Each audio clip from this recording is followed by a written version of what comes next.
Je travaille en tant que formateur dans le plus important réseau de télécommunications du monde. J'ai eu l'occasion de travailler dans différentes boîtes et dans différents pays. Et j'ai eu l'occasion de me forger une solide expérience ainsi qu'une solide réputation. Je dois vous avouer que je suis connu pour ma fiabilité et mon sérieux. Je ne dis pas ça pour vous vendre quoi que ce soit, mais pour essayer de vous faire prendre conscience que je ne me permettrai pas de vous divulguer ces informations si ce n'était pas important. Dans une boîte de télécommunications, on est amené à ouvrir et fermer des lignes. C'est généralement rapide et toujours efficace. Du moins presque toujours. Certains numéros refusent tout simplement de disparaître. Les numéros que je vais vous présenter ne sont pas des numéros pour le fun, comme cela peut être le cas pour le numéro du jeu Five Nights at Freddy's, que vous pouvez appeler pour frissonner sans risque. Mais des numéros entourés de mystères et de récits, concordant à propos des entités qui vous décrocheront, voire même qui vous appelleront. Le point commun de tous ces numéros est qu'il n'y a pas de trace de la création de ces lignes auxquelles ils sont rattachés, et que nous sommes toujours à la recherche d'un moyen de les couper. De plus, certains de ces numéros n'apparaissent pas sur les factures téléphoniques. Attention, dernier avertissement avant que je ne vous les donne. Je vous les livre pour vous prévenir. Ne vous avisez pas de les appeler ou de décrocher à leurs appels. La liste des personnes disparues après être entrées en contact avec ces numéros est juste trop longue pour prendre des risques. Premier numéro, 666 666 6666. Ou alors 1 666 666 6666.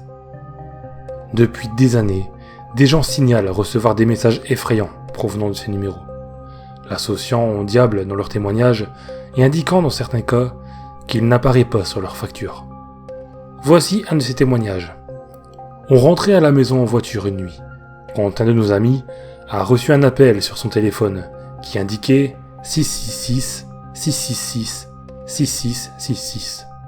Il n'a pas décroché, et on a même commencé à plaisanter sur le fait que le diable l'appelait depuis une cabine téléphonique de l'enfer. Puis quelques minutes après, l'icône d'un message vocal est apparue sur son téléphone. C'était le son le plus bizarre que j'ai jamais entendu. On aurait dit une espèce de voix dissonante avec plein d'interférences. On arrivait à peine à reconnaître certains mots. Mais ils ont suffi à nous glacer le sang. Puis le message vocal s'est supprimé de lui-même. Et plus bizarre, il n'y a jamais eu de trace de ce numéro sur sa facture. Deuxième numéro, 999 9999. Selon certaines légendes urbaines en Thaïlande, le numéro que je viens de vous dire est un numéro maudit. Si vous l'appelez et faites un vœu, il se réalisera. Mais quoi qu'il arrive, vous mourrez après coup dans un horrible accident. Troisième numéro, les chiffres rouges. Depuis l'apparition de la couleur sur les téléphones, des chiffres rouges lors de certains appels ont été signalés. Vous ne pouvez pas appeler, mais faites bien attention. Au Pakistan, des campagnes de prévention sont effectuées pour éviter que les gens ne décrochent à l'appel de ces numéros maudits, ou appels mortels. Apparemment, si vous y répondez, vous entendrez un signal haute fréquence qui déclenchera une hémorragie cérébrale. Il vous fera mourir instantanément. Des douzaines de cas ont déjà été signalés. Quatrième numéro. 090 4444 4444. Ce numéro est connu au Japon comme étant le numéro de Sadako. Si vous l'appelez, vous êtes censé pouvoir entendre des bruits inquiétants. Il est dit que quiconque appelle ce numéro meurt dans la semaine, dans un accident. Cinquième numéro.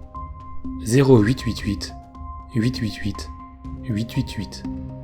En Bulgarie, on dit que quiconque se voyant attribuer ce numéro maudit meurt dans d'horribles circonstances. Son premier propriétaire est mort d'un cancer quasiment instantané, tant il a été foudroyé. Le deuxième s'est pris une balle dans la tête en pleine rue. Et le troisième a subi le même sort. Alors en formation chez Mobitel à l'époque, et sous pression, nous avons dû cesser d'attribuer ce numéro. Depuis ce jour, toute personne tentant d'appeler ce numéro entend un message préenregistré signalant qu'il n'est pas attribué. Sixième numéro, 666. Dans les pays occidentaux et plus précisément aux USA, selon ce que l'on peut voir sur YouTube, des légendes urbaines concernant le numéro 666 circulent. Il est dit que si vous l'appelez, c'est le diable en personne qui vous répondra. Beaucoup de personnes signalent avoir essayé d'appeler ce numéro, mais les résultats ne sont jamais les mêmes. Certains disent qu'il ne se passe rien, d'autres qu'ils entendent la berceuse de leur enfance, quand d'autres encore disent avoir entendu l'enfer lui-même. 7e numéro 1 207 404 2604. Quand vous appelez ce numéro, un numéro différent vous rappelle 3 fois, en laissant des messages effrayants. Le premier sont des cris désespérés, le deuxième, une chanson glauque, et le dernier, des chuchotements. 8e numéro, appelez les morts. Des enfants des années 70 en Grande-Bretagne ont tous fourni des témoignages concordants à propos d'un numéro que l'on pouvait appeler gratuitement, à partir des cabines téléphoniques. Quand on l'appelait, on pouvait entendre sans arrêt « Aidez-moi, aidez-moi, Suzy est en train de mourir ». Voici certains de ces témoignages. En 1975, à l'âge de 9 ans, certains de mes amis avaient insisté pour que l'on s'entasse dans une cabine téléphonique et que l'on appelle un numéro gratuit, composé de 0, de 1 et de 2. Il y a eu une tonalité, puis on a entendu une voix sans vie dire « Aidez-moi, aidez-moi, Suzy est en train de mourir ». Encore et encore. Parfois la voix disait « Aidez-moi, aidez-moi, Suzy est en train de se noyer ». C'était toujours la même voix vide. Autre témoignage, je me rappelle rentrer avec d'autres enfants dans une cabine téléphonique pour entendre l'étrange message « Suzy est en train de mourir ». Mais je me souviens plus du numéro.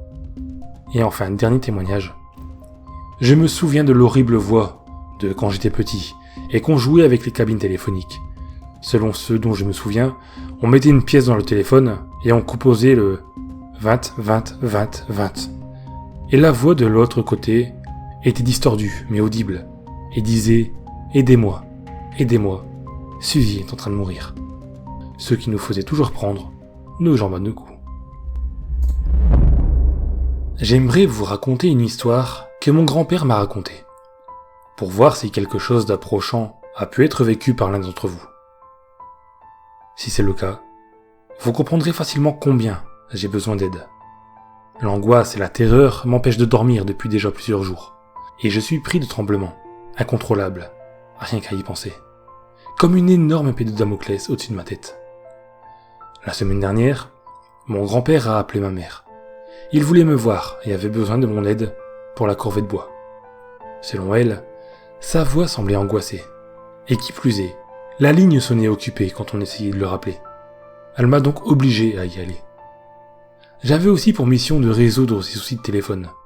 Une personne âgée vivant seule sans moyen de prévenir les secours en cas de besoin, il fallait corriger le problème assez vite. Qui plus est, mon grand-père avait eu quelques antécédents médicaux à la suite de la mort de ma grand-mère. Il fallait veiller sur lui. Je me suis donc mis en route vers la campagne. Je ne dirais pas qu'il vit seul, à l'écart de tous, mais le village dans lequel il réside n'a pas beaucoup d'habitants, et sa population est plutôt étalée. Du coup, pas de voisins directs à moins d'un petit kilomètre. Qui plus est, depuis la mort de ma grand-mère, mon papy vit complètement seul. À mon arrivée, j'ai tout de suite senti une sorte de malaise. Mon grand-père, solide et rustre, courbé par une vie d'effort, n'arrivait pas à me regarder, comme dérangé par ma présence. Cette impression a fini par s'estomper au fil de la journée. La corvée de bois, découpée, transporter et ranger ses bûches, ne laissait pas trop le temps de réfléchir. Mais le soir, après un repas dans cette même atmosphère tendue, j'ai fini par craquer sous l'angoisse. Avec tout le tact dont je suis capable, j'ai commencé par le téléphone, en lui demandant pourquoi il était débranché. Le fil pendant de l'autre côté du meuble. J'ai ajouté que maman était inquiète pour lui. À ce moment-là, il y a eu un grand silence. Puis comme un déclic, et avec un soupir, il a fini par céder et m'a raconté une histoire. Il y a 6 ans, avant le décès de ma grand-mère, il aurait reçu un appel sur ce même téléphone. Une voix désincarnée lui apprenait la mort de sa femme d'une crise cardiaque foudroyante sur son lieu de travail. Cette même voix lui donnait ensuite une date et une heure.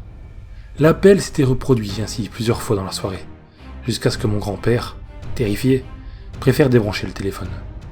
Saisi au cœur, Il avait alors pris la route comme une furie jusqu'à la clinique du coin, pour qu'on lui réponde à l'accueil qu'aucun décès n'avait été enregistré aujourd'hui, ni aucune entrée de patient correspondant. Passablement énervé de ce qu'il prit finalement pour un canular, il est alors rentré chez lui pour que, quelques heures après, sa femme le rejoigne en pleine forme. Il lui avait expliqué son aventure et sa frayeur viscérale qui alourdissait ses pensées. Et elle l'avait rassuré, assez simplement, aussi interloqué que lui par cette mauvaise blague. Mais sans plus d'explication, ils avaient rapidement laissé tomber, leur opérateur téléphonique leur proposant simplement de changer leur ligne. Le monde continuait à tourner, et qui plus est, le canular ne s'était plus reproduit depuis. 3 ans plus tard, alors que cette histoire lui était sortie de la tête, il a reçu le même coup de fil. Selon lui, et il l'a bien appuyé en le racontant, il s'agissait d'un coup de fil exactement similaire, au mot près. En arrivant à l'hôpital ce soir-là, ce n'était plus une blague. Son épouse, ma grand-mère, était morte. Depuis, il n'avait plus pu entendre ce téléphone sonner sans ressentir un profond malaise avant de décrocher. Il avait relancé ses recherches, s'était renseigné auprès de plusieurs de ses amis, plus connaisseurs que lui en matière de téléphonie, mais impossible de remonter l'appel, de découvrir qui avait appelé. Pire, dans le journal des communications qu'il avait demandé à son fournisseur téléphonique, pas le moindre appel de relevé sur la journée du décès. Comme si ce coup de fil n'avait jamais existé. Alors évidemment, on l'avait cru fou. Il s'était lui-même remis en question sur sa santé mentale, allant même jusqu'à se faire hospitaliser quelques jours. On en arrive au point central de mon témoignage.